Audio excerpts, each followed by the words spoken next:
سپکې او درنې وسلې په ختیځ کې د خالد بن ولید رضی الله عنه پل اردو د کشف کنډک د یاد زون د څلورګونو ولایتونو په مختلفو سیمو کې د عملیاتو په نتیجه کې نیولې دي. د یاد کنډک د مسؤلینو په خبره چې دغه شپږ 50 میله وسلې د تحول په شپو ورځو کې یو شمېر خلکو د نظامي ارګانونو نه له ځان سره وړي وي او په تېرو 2 کلونو کې دغه ارګانونو ته د بیرته سپارلو کومه اراده نه درلوده چې بالاخره پرې عملیات ترسره شو یا د وسلې د کل اردو اړوند د کشف کنډک د منصوبینو لاسته ورغلې. د کشف کنډک مسؤلین همدارنګه ویلي دي وړاندې هم په سلګونو میله سپکې او درنې وسلې نظامي وسایل او وسایط هم نیولي دي او خپلو اړونده ارګانونو ته یې سپارلي. الحمدلله په ختیځ زون کې مو د کشفي راپورونو په اساس شپږ 50 میله سپک او درانه د بیت المال مربوط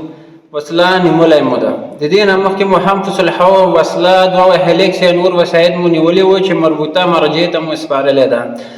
زمونږ دغه لړۍ دوام لري. مسؤلین په ولسونو غږ کوي چې نظامي وسایل او وسایط چې له هر چا سره وي پر وخت د کل اردو اړوندو ارګانونو ته وسپاري او که یې ونه سپاري په وړاندې به یې عملیات ترسره شي او په پایله کې به هغو کسانو ته د قانون له مخې سزا ورکول شي چې لا یې هم نظامي وسایل او وسایط له ځان سره ساتلي دي. د شرقي زون ټول هیوادوالو باندې غږ کوو چې چا سره یو میل بیت المال اسلحه وي په خپل خوښه باندې مربوطه ارګانو ته وسپاري، خلاف په صورت کې دغه کسان نیول کېږي او د قانون منګولو ته به سپارل کېږي. د خالد بن ولید رضی الله عنه کل اردو ویان مولوي وحید الله محمدي وایي د یاد کل اردو د سرتیرو روزنه په ډیر ښه شکل سره شوې ده او په هر حالت کې به د خپل هیواد او خلکو د سر او مال ساتنه کوي او هیڅ چاته به د ورانکاره کړنو اجازه ورنه کړي. په خبره کې هر څوک هڅه وکړي تر څو ورانکاره کړنې ترسره کړي، پلانونه به یې په نطفه کې له منځه یوړل شي او په دې برخه کې د خالد بن ولید رضی الله عنه کل اردو مسؤلینو لا وړاندې ځانونه ثابت کړي دي.